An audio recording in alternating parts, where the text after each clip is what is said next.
Pois é, não sei se você está acompanhando os últimos noticiários, mas o Donald Trump falou abertamente em retaliação. Ou seja, a briga vai esquentar. A CNN chegou a mencionar retaliação e possível opção nuclear contra o Brasil.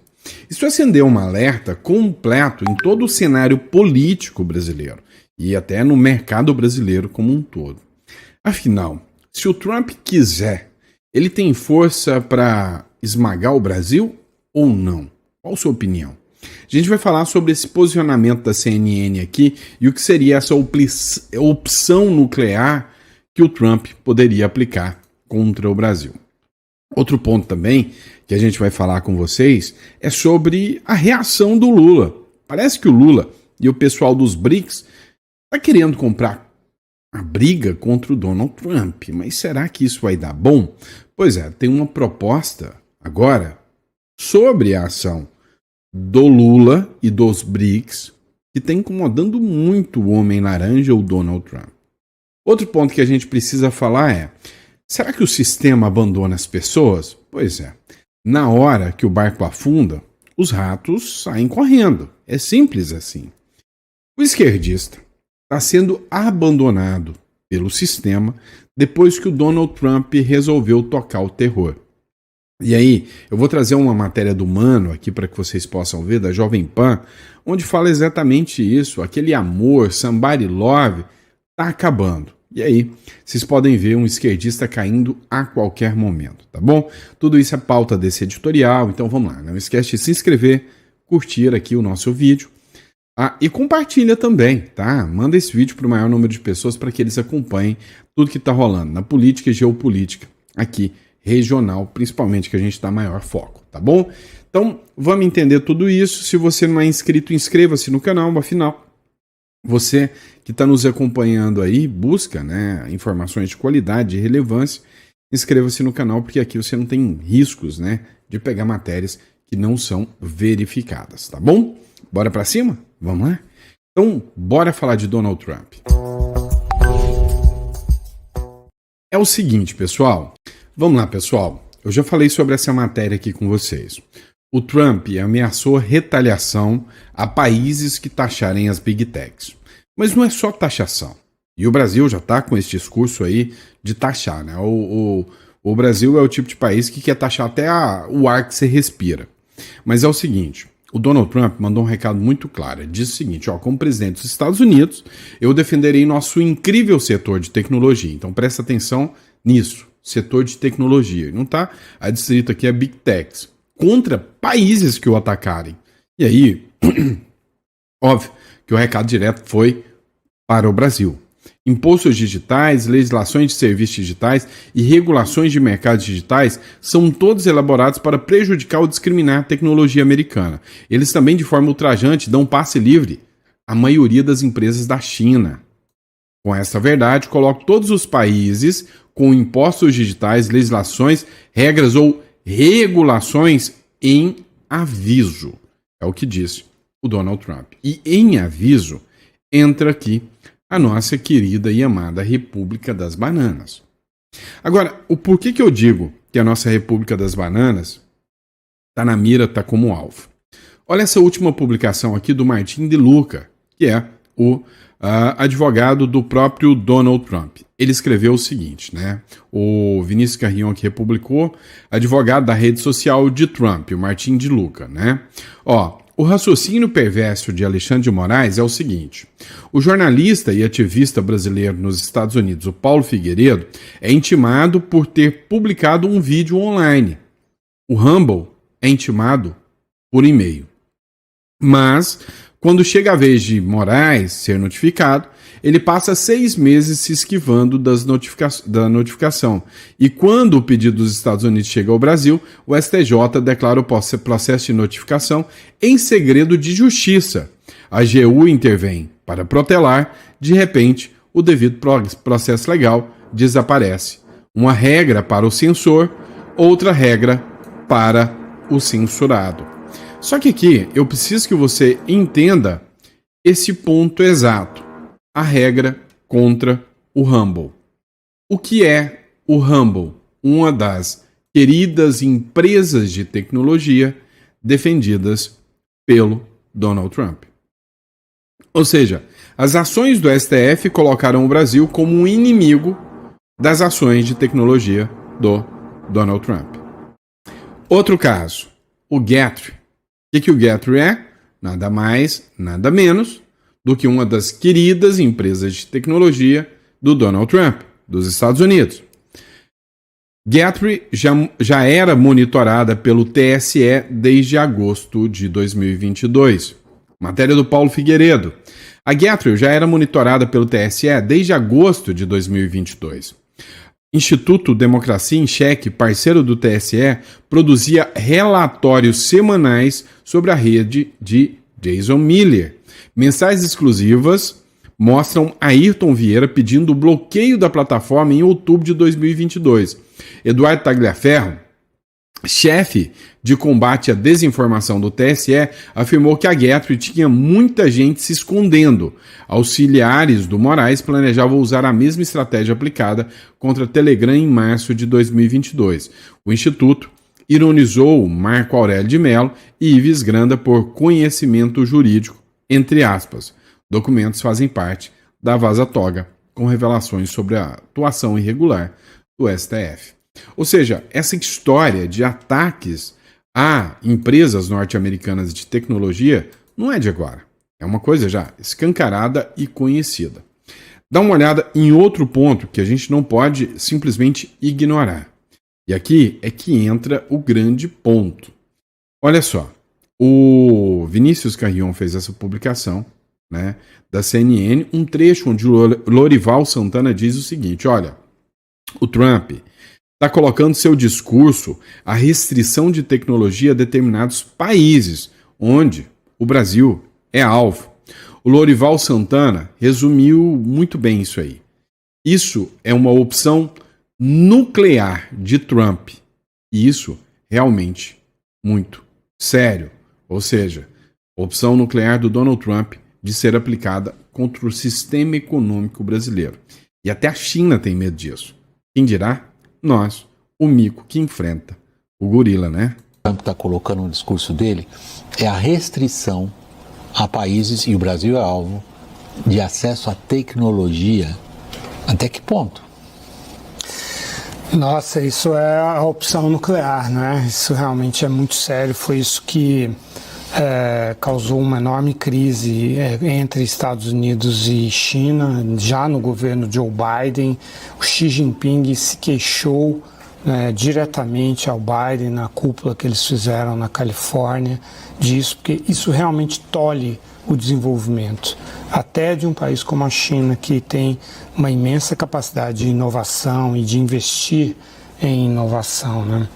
Que dirá o Brasil, que importou no ano passado 6 bilhões de dólares em chips de diversas origens. Sabemos que a usinagem, a fabricação mesmo desses chips ocorre em Taiwan, mas eles têm tecnologia americana embarcada, né? Nesse post, o Trump disse que ele acusou esses países, né, sem dizer quais países, mas ele se referia ao Brasil e à União Europeia, de permitir livremente a atuação das plataformas digitais chinesas, né, e de regular as americanas. É claro que não é bem isso que acontece, mas na prática essa é a percepção americana, né? E eles não conseguem entender realmente essas leis no Brasil e na Europa, essa cultura a respeito do que é liberdade de expressão, que ela é muito diferente da dos Estados Unidos.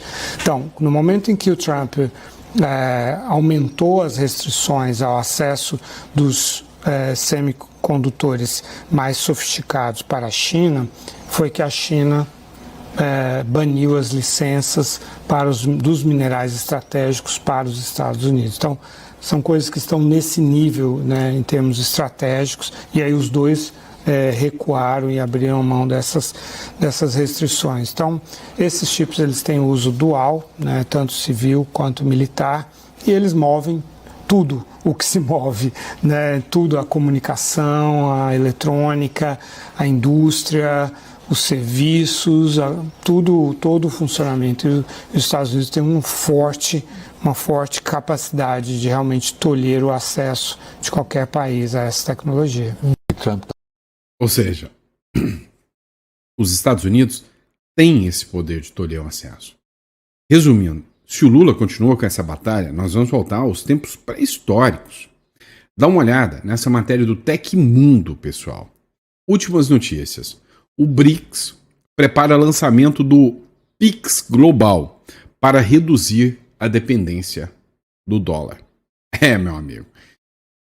O Donald Trump não vai deixar isso acontecer tão fácil, né? Os países integrantes do BRICS estão acelerando a implementação do BRICS Pay, que é um sistema de pagamento que promete reduzir a dependência do dólar nas transações entre eles, revolucionando o comércio internacional. A novidade tem lançamento previsto para o final de setembro, também chamada de PIX Global. A solução de pagamentos objetiva tornar as transferências internacionais mais seguras e transparentes, além de menos complexas. A plataforma se destaca ainda pelos custos reduzidos e a velocidade nas transações, o que levou a comparações com a tecnologia lançada pelo Banco Central em 2020. Ou seja, vem aqui o grupo dos BRICS lançando, né, o PIX Global. Minha opinião sincera sobre isso, 2 pontos. Primeiro, é mercado, né? É mercado, eu concordo. Tem que ter um PIX Global? Concordo demais. Quanto mais você facilitar, melhor é. E esse PIX deveria ser fomentado em todas as moedas, né? Facilitar. É muito mais fácil. Hoje o PIX brasileiro é muito mais prático e funcional do que o próprio sistema SWIFT. Você já mandou dinheiro internacional? Você tem que mandar, fazer conversão, demora um tempo para chegar. O PIX é instantâneo, automático, é bom. E um PIX global seria ótimo. Agora, e eu poderia optar, não, eu quero movimentar em ien, movimenta em ien, e no que você quiser, tá certo. Agora, o problema é o impacto das decisões que se toma. Nesse momento, lançar uma medida como essa, numa ruptura com os Estados Unidos, é interessante para o Brasil? Entenderam? Esse discurso do Lula é interessante para o Brasil? Esse BRICS é um grupo confiável? Você toparia, não, eu vou deixar o meu dinheiro todo em real, ou vou deixar o meu dinheiro todo em ien? Você transformaria seu dinheiro tudo na moeda, acho que não é em ien mais, né, iene, sei lá, na moeda chinesa? Você faria isso? Esse é o grande ponto, né? A minha visão é que quanto mais facilitar acesso, para mim, melhor. Mais fácil, mais prático, melhor. Agora, o problema é que isso, né, toda medida que você toma, tem efeito colateral. E o Donald Trump não está de brincadeira com isso. Então, e a gente sabe que o negócio aqui não é uma medida ampla. Não é uma medida ampla. Porque se realmente isso aqui fosse só uma medida comercial, falou, olha, Estados Unidos, nós estamos abrindo aqui o PIX Global, e para quem quiser movimentar em dólar usando o PIX Global, tudo bem também. O problema não. A ideia é o quê? Reduzir a dependência direta do dólar, ou seja, tirar o dólar. E aí é onde entra o problema, né? Aí é onde entra o problema. Abre e fala, ó, fiquem à vontade, vocês podem movimentar em outras moedas também, não só em dólar, mas o PIX Global seria interessante, pelo menos essa é a minha visão. Vamos falar um pouquinho da brincadeira interna aqui nossa, né? Ó, primeiro, o Mota pode incluir a PEC da blindagem, né? E o fim do foro privilegiado na Câmara dos Deputados. O que seria a PEC da blindagem? Toda vez que um deputado ou senador agora for processado, o Congresso tem que autorizar, né? Tem que dar acesso, autorizar essa liberação, tá? Então ele tem que autorizar para que o processo tenha continuidade, para que o processo ande. Olha só, Legislativo versus Judiciário. O presidente da Câmara, Hugo Mota, republicanos, decidiu incluir na pauta de votação dessa semana 2 propostas de emenda à Constituição, que reforçam a blindagem de parlamentares. A chamada PEC da blindagem e a PEC do fim do foro privilegiado. A PEC da blindagem, que chegou a ser discutida em 2021, com o apoio do então presidente Arthur Lira, prevê aval do Legislativo para ações contra congressistas e limita a situação em que eles podem ser presos, restringindo a punição a casos de flagrante ou crimes inafiançáveis. É o que já tem na Constituição. O relator designado por Mota é o deputado Lafayette Andrade, do Republicanos do MG. A proposta original foi apresentada em 2021 pelo então deputado Celso Sabino. Olha, eu sou contra blindagem dos deputados, claro, acho que essa turma aí só está preocupada neles e só pensam no próprio umbigo, mas o que muda com a regra do jogo? Depois que a gente viu o ativismo judicial perseguindo opositores políticos, a nossa percepção de mundo acaba mudando. Hoje, sinceramente, eu já nem sei o que te responder. Se sim, não.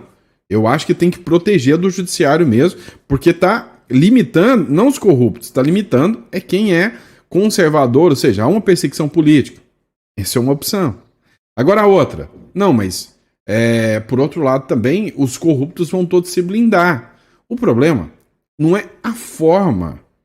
O problema é quem está utilizando o mecanismo. Tá? Porque assim, tendo ou não tendo PEC da proteção, cá entre nós, corrupto vai preso nesse Brasil? Não. Então dá para chamar impunidade? O Brasil em si já é uma impunidade. Agora, se a gente pensar por outro prisma, né? Há uma perseguição a deputados de direita? Ah, sim. Uma lei que fala que só o Congresso poderá, vai mudar o jogo? Também não. Porque o STF declara inconstitucional, o STF fala que naquele caso em específico, porque o cara tem sei lá, tem a barriga grande, esse caso não. Então, hoje eu acho que isso é tudo um teatro, né? Eles não fazem leis, não fazem nada, são eles que escolhem o que funciona no Brasil, e isso só custa muito caro pra gente, né? Vamos lá, matéria do Metrópolis aqui para vocês, tá? Ó, Senado aprova ouvir Tagliaferro, ex-assessor de Moraes no TSE. Isso é boa, hein? O Tagliaferro era o assessor direto do ministro Alexandre de Moraes, que era responsável por fazer as investigações, inclusive do Guthrie lá. O Moraes abriu um processo de investigação contra o Tagliaferro, e inclusive pediu extradição dele. Hoje, o Congresso Nacional ouviu o Tagliaferro. Eu vou além. O Congresso Nacional deveria, através de uma comissão, emitir um relatório pedindo a oitiva do Tagliaferro, mas pedindo que não seja feita a extradição, porque ele fez denúncias gravíssimas contra o Judiciário. A Comissão de Segurança Pública do Senado aprovou na terça-feira um requerimento para convidar Eduardo Tagliaferro, ex-assessor do ministro Alexandre de Moraes, para falar sobre conversas com assessores. O requerimento foi apresentado pelo senador Magno Malta na esteira da divulgação dos relatórios dos chamados Arquivos do 8 de Janeiro, do jornalista norte-americano Michael Schellenberg. Segundo Malta, tais documentos revelam graves indícios de suposta atividade irregular no TSE e no Supremo Tribunal Federal. É uma vergonha, nenhum jornal quis debruçar sobre aquilo que ficou conhecido como Vaza Toga 2. As denúncias do Tagliaferro, nenhum jornalista quis sequer levar isso em discussão. A justificativa apresentada pelo Magno Malta para ouvir Tagliaferro é de que a comissão foi criada para monitorar a propaganda eleitoral. Não, o negócio de combate à desinformação, né? Foi criada para monitorar a propaganda eleitoral, mas sua função teria sido desviada para fazer investigações criminais. Além de Tagliaferro, foram convidados outros 2 juízes do gabinete de Moraes no Supremo. São eles Marco Antônio Martins Vargas, juiz auxiliar, e Ayrton Vieira, que faz parte aí desse último vazamento, né? Juiz instrutor. Segundo o presidente da comissão, o senador Flávio Bolsonaro, a audiência deve ser marcada para a próxima terça-feira, dia 2/9, às 11 horas.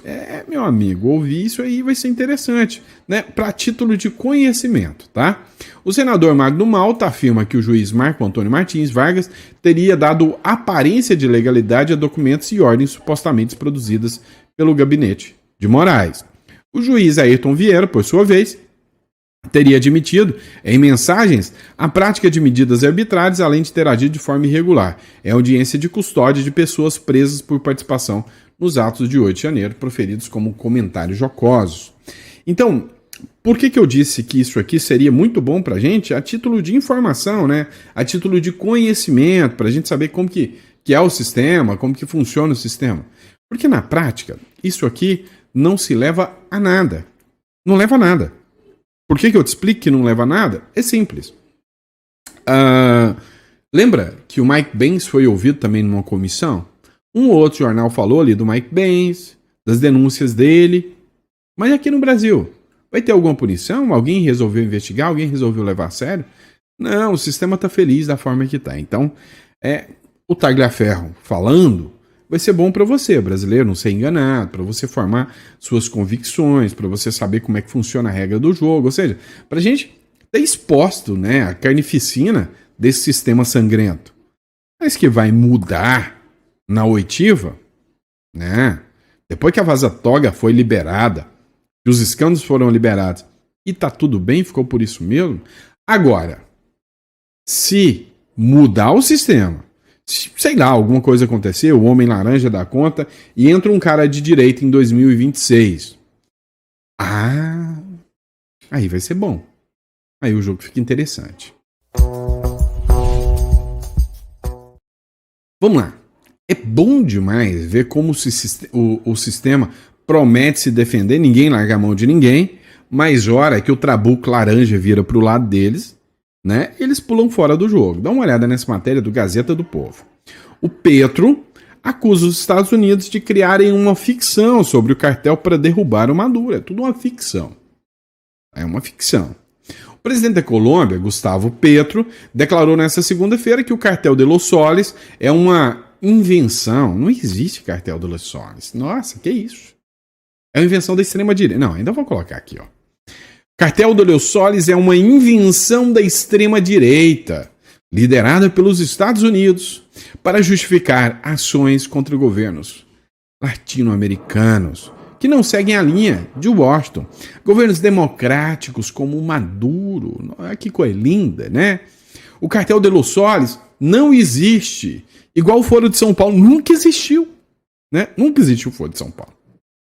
É a desculpa fictícia da extrema-direita para derrubar governos que não lhes obedecem, escreveu em sua conta na rede social X. As declarações aconteceram no momento em que os Estados Unidos reforçam sua presença militar no Caribe, especialmente no porto da Venezuela. Segundo a agência Reuters, o governo americano, do Trump, enviou um cruzador, o USS Lake Erie, e o submarino nuclear USS Newport News, para se juntar às operações no Caribe. Olha, eu concordo com o Petro, é só uma ficção, tá?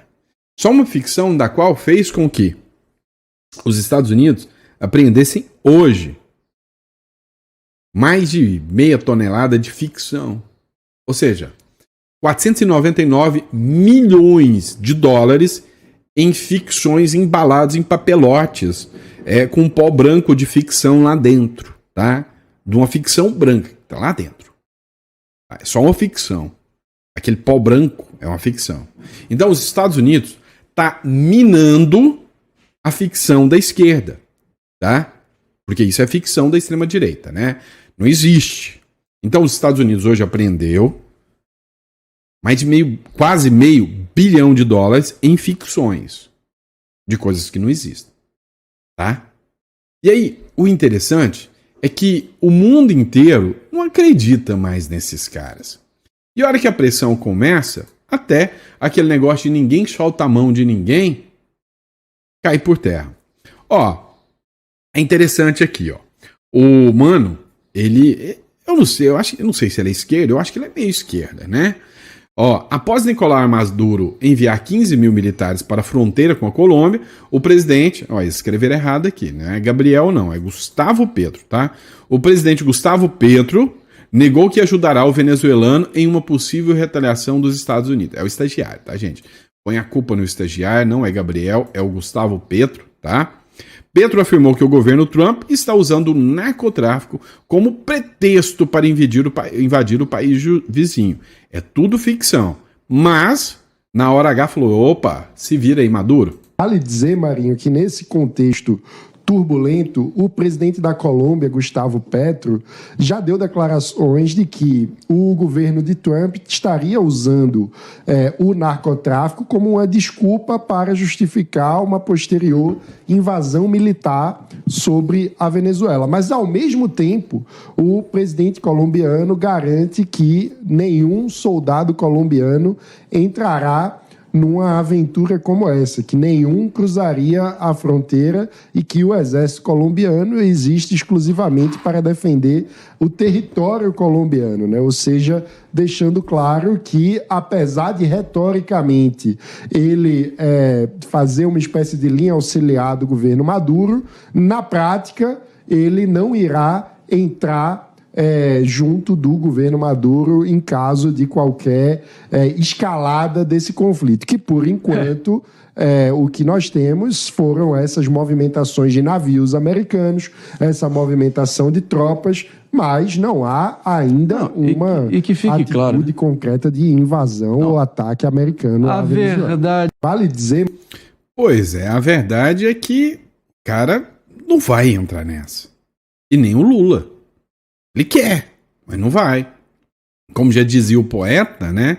Macaco velho não mete a mão na cumbuca, não pula em galho seco, não entra em arapuca, né? Você já conhece essa aí. Então, o que acontece? Hoje a Colômbia já é dominada por um narco-estado. Dá uma olhada nessa do Metrópolis aqui. Colômbia diz que 34 militares foram sequestrados e a mando da guerrilha. O governo da Colômbia diz que 34 militares do país foram sequestrados na região de Guaviare, a mando de um grupo dissidente das Farc, liderado pelo guerrilheiro mais procurado do país, que é o Iván Mordisco. A informação foi divulgada pelo ministro da Defesa colombiano, Pedro Sánchez. Os dois homens teriam sido sequestrados por civis que estariam supostamente infiltrados, ou sendo forçados por Mordisco no município del El Retorno. De acordo com o chefe do Ministério da Defesa da Colômbia, os militares retornavam de um país na região quando foram detidos. A grande questão é: o caos mantém o presidente de esquerda no poder. Você acha que o Petro, em algum momento, ele quis resolver esse problema aí?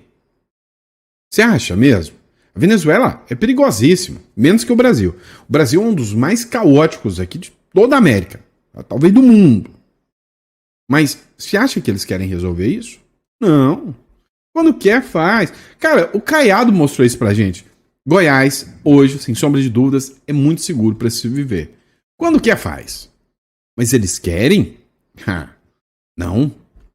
Olha isso. Matéria da Gazeta do Povo. O Stedley, que é o líder do MST, cobra Lula a apoiar a Venezuela e Cuba contra a guerra híbrida dos Estados Unidos na América Latina. É isso aí, Stedley. Continua. Manda o Lula pegar uns navios aqui e ir lá ajudar o Maduro. Continua.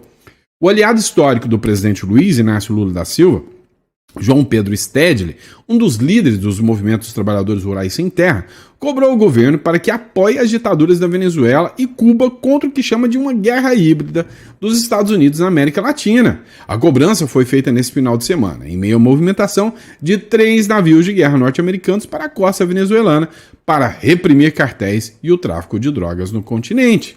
Essa justificativa, no entanto, não convenceu o Stedley, que afirma que os Estados Unidos estão se movimentando contra o continente latino como um todo para manter a sua influência e, no caso do Brasil, arrecadar dinheiro para que o governo americano siga fabricando e enviando armas para guerras. Olha só.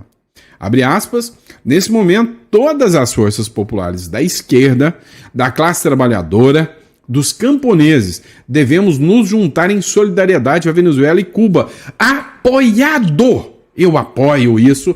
Parabéns para o Stedley. Nós deveríamos bancar ônibus para mandar todo mundo da classe da esquerda para a Venezuela para ajudar. Olha o que ele falou. Neste momento, todas as forças populares de esquerda, da classe trabalhadora de esquerda, dos camponeses de esquerda, MST, devemos nos juntar na solidariedade de Venezuela e Cuba. E eu concordo. Não deixem a Venezuela sucumbir sozinha. Sucumbam junto com ela, né? Não deixem o ditador. A Venezuela não, porque o povo venezuelano é muito bom. Então, eu acharia ótimo se o Lula pegasse ônibus, navios, e mandasse todo mundo falar assim, ó, nós estamos fazendo aqui uma aliança do Foro de São Paulo bolivariana para mandar esse pessoal para lá, para ajudar o nosso companheiro Maduro. E aí, quem discorda do Stedley? Eu até topava, né? Aí um aumento do ICMS se o dinheiro fosse para isso, um aumento do IOF se o dinheiro fosse para isso, para mandar todo mundo para lá. E eu ainda acho que o Lula, em solidariedade, deveria ir com frente de batalha para ajudar. Alguém discorda do que eu falei? Coloca no comentário só pra gente saber, tá? Pessoal, brincadeira, isso aqui foi uma ironia, tá? Vocês sabem disso. Agora, recado rápido, tá? Vocês estão vendo o que está acontecendo. Você não pode ficar limitado a um país, a uma regra só. Você acha que aquele pessoal que está fugindo da Venezuela para cá, do Brasil, está feliz com aquilo? Você acha que os cubanos que enfrentam ali uma jangada para arriscar morrer no mar para chegar em Miami, tão feliz com aquilo lá? Então, assim, eu sou defensor que você tenha sempre um plano B, tá? Uma outra residência, 2, 3, 4 residências se for o caso. Que aí você tem liberdade para escolher. Você imagina, se estoura uma guerra aqui no Brasil? Tá, eu sei que a maioria de vocês acha que isso não pode acontecer, tá tudo bem. Mas e se acontecer? Você não queria ter a chance de sair fora e falar, ô, eu nem moro aí mais, tô saindo. Eu tenho residência em outro país me recepciona bem. Não, eu tô indo pro Paraguai, tá? Tô indo pro Uruguai, tô indo pro Panamá. Ou melhor, ter uma residência fiscal fora, num futuro, onde você paga 0 de imposto do que você vende para fora. Não seria interessante? Isso é bom, não é não? Oh, vamos lá, vamos além. Além de ter residência fiscal, né? Você poderia pôr o seu filho, estourou uma guerra no Brasil. Eu vou mandar meu filho para o Uruguai, que o curso de medicina é de graça e um dos tops. Não seria bom? Então, assim, se isso é interessante, você acha que um seguro liberdade seria interessante para você? Você vai clicar aqui na descrição e a gente vai, tá? Bater um papo, você vai marcar uma consulta e a gente vai estar aqui preparado para te atender da melhor forma sobre isso, tá bom? Grande abraço, fica com Deus e até o próximo editorial.